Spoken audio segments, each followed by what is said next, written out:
ஐயா, சொல்ல போறது மெய்யா இல்ல பொய்யா? மெய்தான் ஐயா. லவ் மேரேஜுக்கும் அரேஞ்சு மேரேஜுக்கும் என்ன வித்தியாசம்னு கேட்டீங்கன்னா, இப்ப அதுல ஒரு லொல்லு பண்றது முடிவு பண்ணிட்டீங்களா? ஒருத்தன் தனியா போய் ஆழமான கிழல்ல விழுந்தா அது லவ் மேரேஜ். 100 பேர் சேர்ந்து கொண்டு போய் ஒரு ஆழமான கிணத்துல தள்ளினா அது அரேஞ்சு மேரேஜ். ஐயா, எனக்கு 63 வயசாகுது. நீங்க பாடுங்கிணத்துல விழுந்துதான் நினைக்கிறீங்க. நான் பிறந்தது மாயா வரம், வாங்கி வந்திருக்கேன் நல்ல வரம், மனைவி அமைதெல்லாம் இறைவன் கொடுத்த வரம். இறைவன் கொடுத்த வரம். சில பேருக்கு கொடுக்கறான், சில பேருக்கு கெடுக்கிறான். என் தலையெல்லாம் நரைச்சிருக்கு, ஏன்னா எனக்கு அந்த தகுதி இருக்கு. இந்த தலை நரைச்சதுன்னா என்ன அர்த்தம் கேட்டீங்கன்னா, அது கடவுள் கொடுக்கிற நோட்டீஸ், ரெடியா இருன்னு அர்த்தம். அது கடவுள் கொடுக்கிற ஃபர்ஸ்ட் நோட்டீஸ். ஆனா நம்மால் என்ன பண்றான், டை அடிச்சு கடவுளுக்கே திருப்பி ஒரு பதில் நோட்டீஸ் கொடுக்கறான்.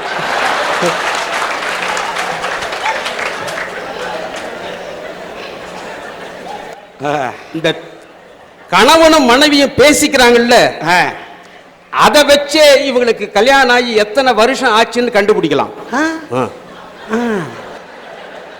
ஏங்க ப்ளீஸ் அதை எடுங்க அப்படின்னா 1 வருஷம் ஆயிருக்குன்னு அர்த்தம். ஏங்க அதை எடுங்க அப்படின்னா 5 வருஷம் ஆயிருக்கு. ஏங்க அதை எடுங்க அப்படின்னா 10 வருஷம் ஆயிருக்குன்னு அர்த்தம். யோ எடியா 20 வருஷம் ஆயிருக்குது. யோ ஏன் மரம் மாறி நிக்கிற, மூளை இருக்கா உனக்கு? போயா எடியா அப்படின்னா 30 வருஷம் ஆயிடுச்சுன்னு அர்த்தம். ஐயா, எனக்கு கல்யாணம் ஆகி 34 வருஷம் ஆகுது. நான் எந்த நிலைமையில இருக்குன்னு நீங்க புரிஞ்சுங்க. குடும்ப வாழ்க்கையில இங்க ஏன் இவ்வளவு லொல்லு பண்றீங்கன்னா, உங்களோட வச்சு உங்க மனைவி சமாளிக்கிறாங்கன்னா பெரிய சமாளிப்பியா? ஐயா, சில வீடுகள்ல வந்து கணவன் மோசமா இருக்கான். எனக்கு தெரிஞ்ச ஒரு அதிகாரி, அவர் வீட்லயும் அதிகாரி மாதிரியே நடந்துக்குவார். அதிகாரினா ஆபீஸ்ல அதிகாரி, வீட்டுக்கு வந்தா மனைவிக்கு நல்ல கணவனாவும் குழந்தைகளுக்கு நல்ல தந்தையாவும் இருக்கணும். ஆனா அவர் வீட்டுல வந்தா கூட அதிகாரி மாதிரி தான் இருப்பார். அவங்க மனைவி எது கேட்கணும்னாலும் வெள்ளை பேப்பர்ல எழுதி பேட்ல கட்டி அவர் எதிரில் வைக்கணும். ஒரு நாள் அந்த அம்மா என்ன செய்தார்கள், வெள்ளை பேப்பரை எடுத்து, பிள்ளைகள் எல்லாம் விடுமுறையில் வீட்டில் இருக்கிறார்கள், ஒரு மதியம் சிற்றுண்டி வழங்கலாம் என்று இருக்கிறேன், மேலான அனுமதி கோரி பணிந்து வைக்கப்படுகிறதுன்னு எழுதி வைத்தார்கள். இவர் சைடுல பச்சை இங்கில எழுதுறாரு, நம்மை போன்ற நடுத்தர குடும்பத்திற்கெல்லாம் மதியம் சிற்றுண்டி அருந்துவது பொருந்தாது, எனவே மறுக்கப்படுகிறதுன்னு திருப்பிட்டார் பேட.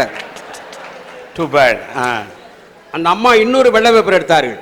பிள்ளைகள் எல்லாம் சினிமாவுக்கு போக வேண்டும் என்று ஆசைப்படுகிறார்கள், மேலான அனுமதி கோரி பணிந்து வைக்கப்படுகிறது எழுதி வைத்தார்கள். இவர் பச்சை இங்கு எடுத்து சைடுல எழுதுறாரு, சென்ற மாதம் சினிமாவுக்கு சென்ற தேதியை குறிப்பிடவும். அதுக்கு கீழே அந்த அம்மா எழுதினார்கள். அதுக்கு கீழே இவர் பச்சை இங்கில் எழுதுறாரு, சென்ற மாதம் சினிமாவுக்கு சென்ற தேதிக்கும் இப்பொழுது அனுமதி கேட்கிற தேதிக்கும் இடைவெளி 30 நாட்கள் இல்லை, பிறகு விண்ணப்பிக்கவும் திருப்பிட்டார். இந்த அம்மா பார்த்தாங்க, இவெல்லாம் ஒரு மனுஷன், இவனுக்கெல்லாம் ஒரு பொண்டாட்டி. எங்க வீட்டில் கூட சொல்லுவாங்க, உங்களுக்கெல்லாம் ஒரு பொண்டாட்டி. அப்பெல்லாம் நான் என்ன நினைப்பேன், ஒரு பொண்டாட்டியோட இருக்கிறது தப்போன்னு நினைப்பேன். அந்த அம்மா என்ன செய்தார்கள், இவெல்லாம் ஒரு மனுஷன், இவனுக்கு ஒரு பொண்டாட்டின்னு ஒரு வெள்ளை பேப்பர் எடுத்தார்கள், மேல விடுப்பு விண்ணப்பம் அப்படின்னு எழுதினார்கள். நான் என்னுடைய அம்மா வீட்டிற்கு போகலாம் என்று இருக்கிறேன், எனக்கு 15 நாட்கள் விடுப்பளிக்குமாறு கேட்டுக்கொள்கிறேன்னு எழுதி வைத்தார்கள். அப்ப கூட அந்த அதிகாரி அசர்ல சார், சைடுல பச்சைக்கில் எழுதுறாரு, மாற்று ஏற்பாடு செய்து விட்டு போகவும். அட பாவி, எனக்கு என்னன்னா அதிகாரியே நீதானோன்னு டவுட்டா இருக்கு. எனக்கு இதுதான் பெரிய சந்தேகமா இருக்கு. ஒரு பொண்டாட்டி ரொம்ப ஏக்கமா சொன்னாருங்கய்யா, ரொம்ப வருத்தப்படுறாரு. 63 வயசுல இதை பத்தி யோசிக்கணுமா? நானே யோசிக்கல, நான் அது மாதிரிலாம் யோசிக்க மாட்டேன். வீட்டுக்கு போகணும்ல, நான் கண்டிப்பா போகணும். அண்ணே ஒன்னு சொல்றேன், ஒரு பொண்டாட்டி ஏக்கப்பட்டார்ல, எங்க தெருவில் ஒருத்தருக்கு 2 பொண்டாட்டி. நான் அவரை போய் கேட்டேன், ஏன்யா ஒரு பொண்டாட்டியை வச்சுக்கிட்டே நான் படாத பாடுபடுறேன், நீ எப்படி 2 பொண்டாட்டியை சமாளிக்கிறேன்னு. அது அழகா ஒரு ரகசியம் சொன்னார். இன்னைக்கு சொல்றேன்டா ஒரு டெக்னிக் கத்துக்கடான்னாரு. என்ன டெக்னிக்? என்ன, ஒன்றை கட்டினா அது நம்ம கூட சண்டை போட்டுக்கிட்டு இருக்கோம், 2 கட்டினா அது 2 சண்டை போட்டுக்க, நாம ஃப்ரீ ஆயிடலாம். அருமையா இல்லைண்ணே? ஒரு அரட்டை அரங்கத்துல வச்சு ஒரு பொண்டாட்டியோட வாழாத 2 பொண்டாட்டியை வச்சாதான்டா விஷயம்னு சொல்லி கொடுக்கவாயா அரட்டை அரங்கத்துக்கு வந்த? இல்லைண்ணா 4 பேருக்கு உபயோகரமா ஒரு ஐடியா சொல்லாமேன்னு தான். அதாவது இந்த சமுதாயம் எப்படி இருக்கிறது, நமக்கு ஆபத்து என்று சொன்னால் உடனே ஓடி வருவது நட்பு. எங்க அப்பா இறந்துட்டாரு, என் நண்பர்களுக்கு நான் சொல்லல, கேள்விப்பட்டு ஓடி வந்தார்கள். ஓடி வந்தது மட்டும் இல்லைங்க ஐயா, என் கையில 10,000, 5,000, 2,000, 1000 என்று என் கையிலே திணித்து விட்டு போனார்கள்.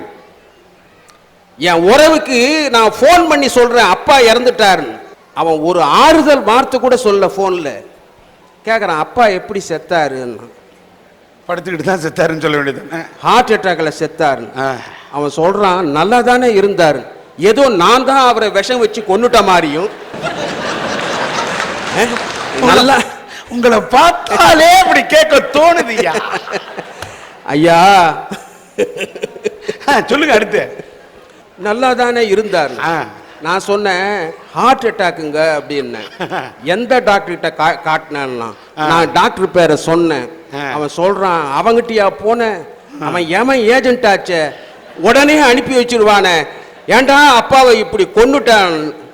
இப்படிப்பட்ட உறவுகளைத்தான் நாம் பார்க்கிறோம். நட்பு தான் நமக்கு உதவி செய்யுமே ஒழிய வேற எதுவும் உறவு சமுதாயம் எதுவும் நமக்கு உதவாது. ஐயா, நான் அரசியல்ல ஒரு உதாரணத்தை நான் நட்புக்கு எடுத்துக்காட்டி ஞாபகப்படுத்த விரும்புகிறேன். தந்தை பெரியார் அவர்களும் ராஜாஜி அவர்களும் அரசியல இருவேறு துருவங்கள், ஆனால் 2 பேரும் சிறந்த நண்பர்கள். ராஜாஜி ஒரு பிராமணர், தந்தை பெரியார் பிராமணர்களையே எதிர்த்தவர். ஆனால் 2 பேரும் நண்பர்கள், அவர்கள் கொள்கையை விட்டு கொடுக்காதவர்கள். அந்த ராஜாஜி அவர்கள் இறந்து விட்டார்கள். தந்தை பெரியார் அவர்கள் தள்ளாத வயதிலும் தள்ளு வண்டியிலே போய் ராஜாஜியின் உடல் முன்பாக கண்ணீர் விட்டு அழுதாரையா.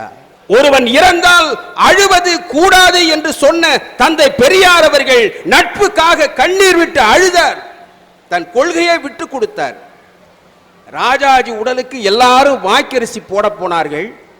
அப்போ தந்தை பெரியார் அவர்கள் எனக்கும் வாய்க்கரிசி கொடுங்கள் என்று கேட்டார். அப்போ ஒருத்தர் கேட்டார், ஐயா உங்களுக்கு தான் இதுல நம்பிக்கை கிடையாது, நீங்கள் ஏன் வாய்க்கரிசி கேட்கிறீர்கள் என்று கேட்ட பொழுது தந்தை பெரியார் அவர்கள் சொன்னார்கள், எனக்கு நம்பிக்கை கிடையாது, ஆனால் என் நண்பன் ராஜாஜிக்கு இதுல நம்பிக்கை உண்டு, ஆகையினால் கொடுங்கள், நான் வாய்க்கரிசி போடுகிறேன் என்று போட்டார்.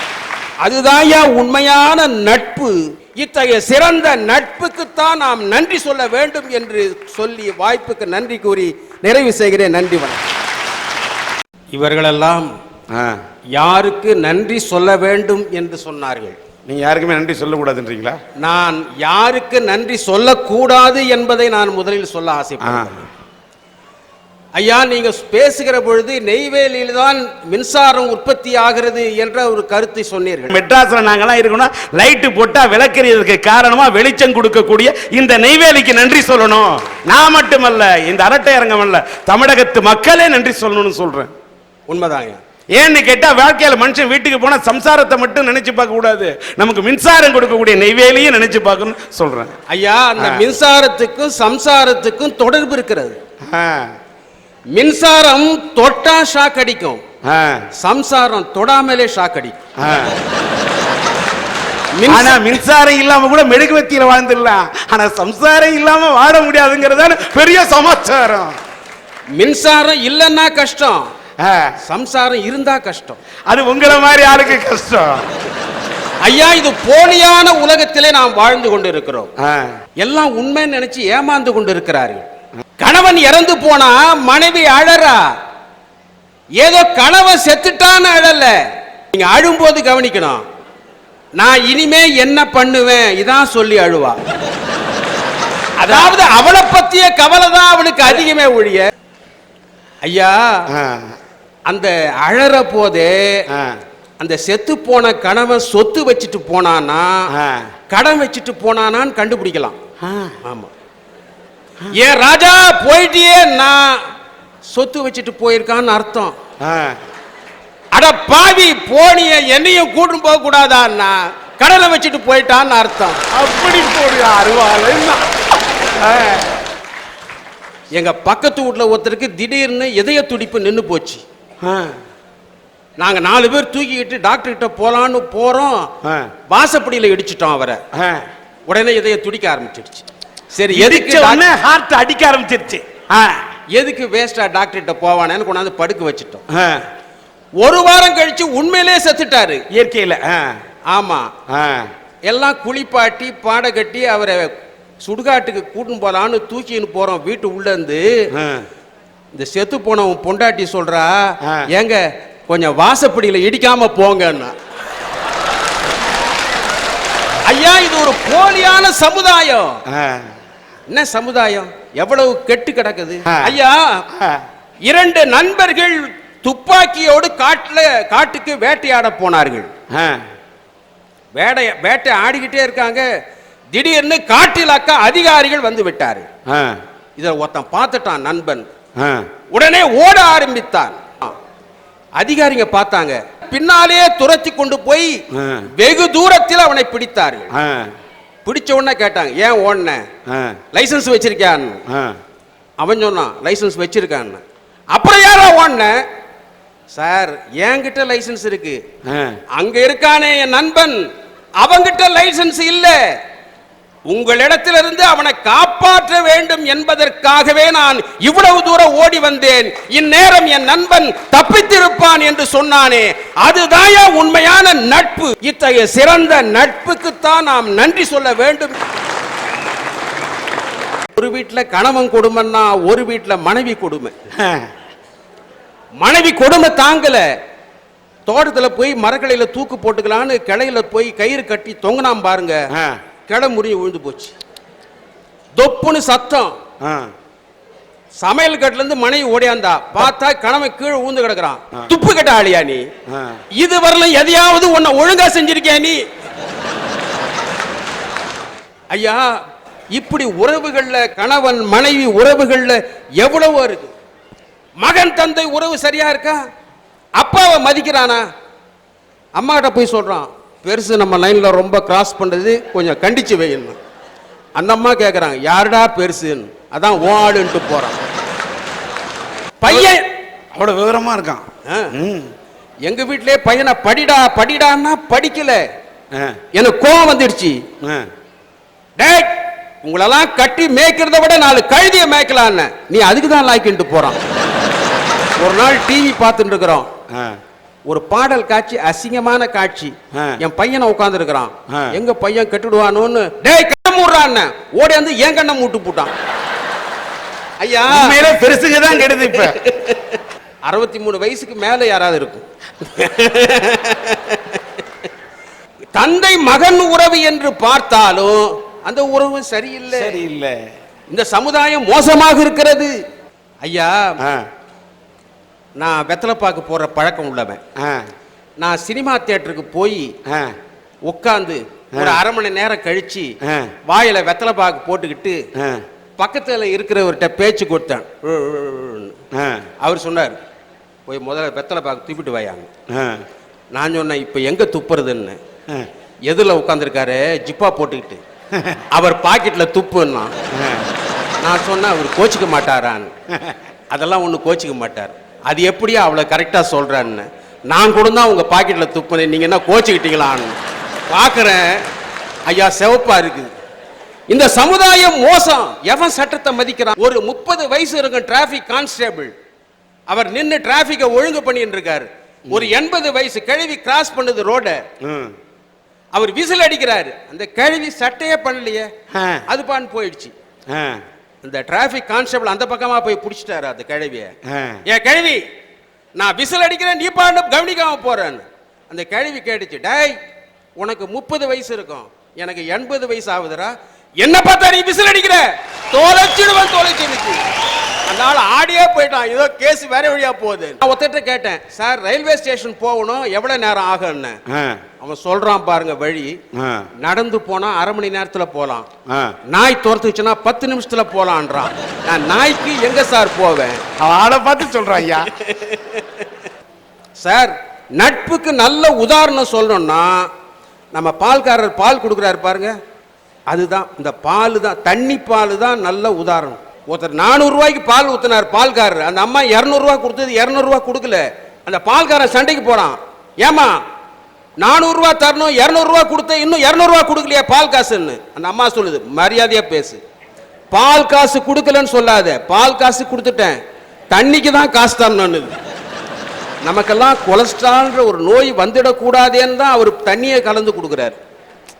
அந்த பாலும் தண்ணியும் தான் மில்க் சிறந்த நட்புக்கு உதாரணம்.